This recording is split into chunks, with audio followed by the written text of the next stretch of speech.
सनातन हिंदू धर्म केवल पारलौकिक ईश्वरीय सत्ता को जानने और विभिन्न धार्मिक कर्मकांडों को संपादित करने का नाम नहीं है, बल्कि इसमें जीवन के संपूर्ण पक्षों जैसे कि सामाजिक, आर्थिक, नैतिक इत्यादि के विषय में विस्तार से चर्चा की गई है। यही कारण है कि राजनीति शास्त्र जैसे रिलेटिवली नए माने जाने वाले विषयों के बारे में भी गहन विचार विमर्श हमें अपने प्राचीन ग्रंथों में देखने को मिलता है। पश्चिमी जगत में मैकियावेली का नाम राजनीति शास्त्र के क्षेत्र में बड़े ही आदर से लिया जाता है। उनकी सर्वश्रेष्ठ कृति द प्रिंस है, जिसकी रचना 1532 ईस्वी के आसपास मानी जाती है। वहीं पूरे भारतवर्ष में चाणक्य को सर्वश्रेष्ठ राजनीतिक चिंतक होने का गौरव प्राप्त है, जिन्होंने मौर्य काल में अर्थशास्त्र जैसे उत्कृष्ट कृति की रचना की। और यही कारण है कि चाणक्य को भारत के मैकियावेली के तौर पर भी जाना जाता है। Oh no! हालांकि कायदे से देखा जाए तो चाणक्य को भारत का मैकियावेली कहने से कहीं बेहतर होगा कि मैकियावेली को वेस्ट का चाणक्य कहा जाए। लेकिन वो कहते हैं ना कि जो जीता वही सिकंदर। यूरोपीय शक्तियों, खासतौर से अंग्रेजों ने भारत के विभिन्न हिस्सों पर राज्य किया और उनके इतिहासकारों ने प्रपंच और फरेब से भरा ऐसा झूठ गढ़ा जिसके अंतर्गत भारतीय परंपराओं और व्यक्तियों का मजाक उड़ाया गया और उन्हें अपने लोगों और अपनी परंपराओं के समकक्ष निम्नतर आंका गया। इसीलिए अगली बार से अगर कोई यूरोपीय आपको चाणक्य का परिचय भारत के मैकियावेली के तौर पर कराए तो उसे ये रिप्लाई जरूर दें, चल झूठा। अगर वर्तमान समय की चर्चा की जाए तो हमारे विदेश मंत्री एस जयशंकर साहिब के जैसा शायद ही दूसरा कोई विदेश मंत्री किसी अन्य देश के पास हो। फिर चाहे ऑपरेशन गंगा के तहत यूक्रेन में फंसे भारतीयों का रेस्क्यू ऑपरेशन हो अथवा अंतर्राष्ट्रीय कम्युनिटी के सामने पाकिस्तान का नापाक एजेंडा एक्सपोज करना हो।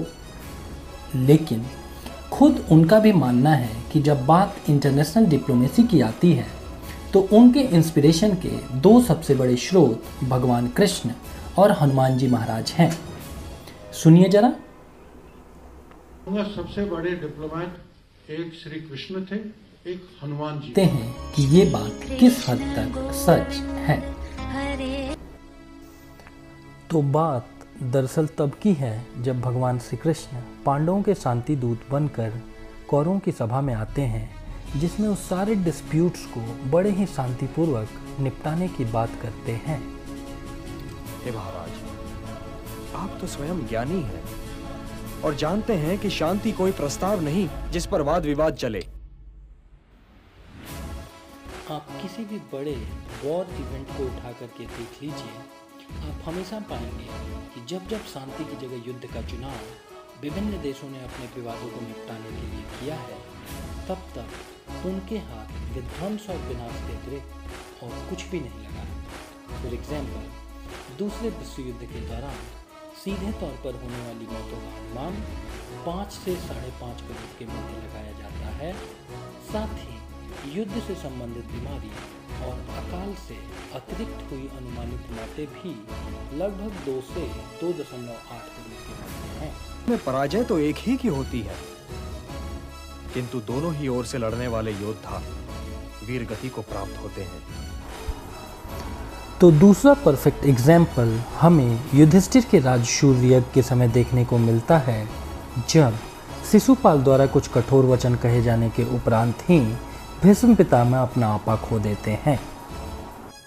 कि राजसूय यज्ञ का समारोह न होता तो मैं तेरी जीभ काट लेता।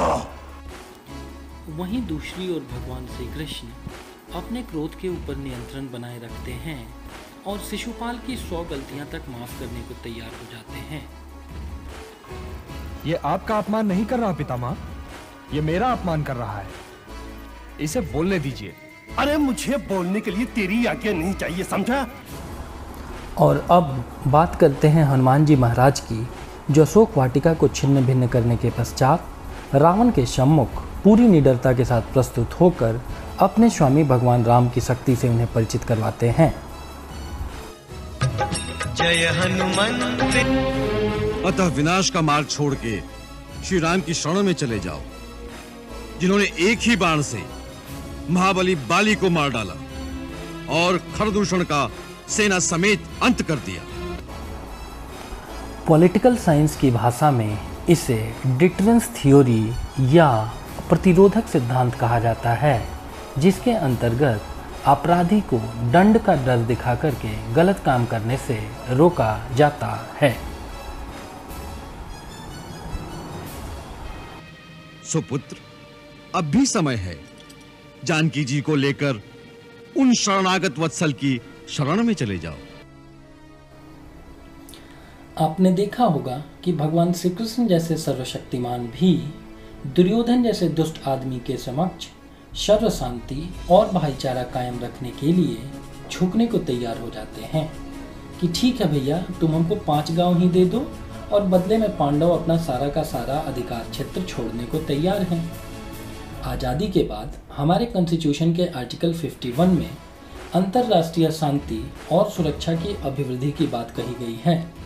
हम इसे भगवान श्री कृष्ण के द्वारा बताए गए आदर्शों का ही एक्सटेंडेड वर्जन मान सकते हैं। इसी तरीके से राजनयिक संबंधों पर 1961 का वियना कन्वेंशन है, जो कि राजदूतों को मेजबान देश द्वारा दंड या उत्पीड़न के डर के बिना अपने कार्यों को करने में सक्षम बनाता है।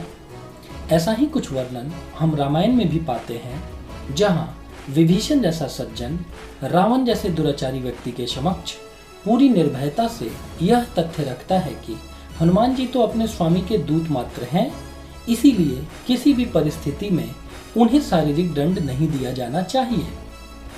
हाँ, ये अलग बात है कि अगर सारे के सारे राक्षस एक साथ मिल के भी हनुमान जी महाराज के ऊपर प्रहार करते तो भी उनका कुछ नहीं बिगड़ता। तो इसी बात पर बोलिए सियापति बलरामचंद्र की जय।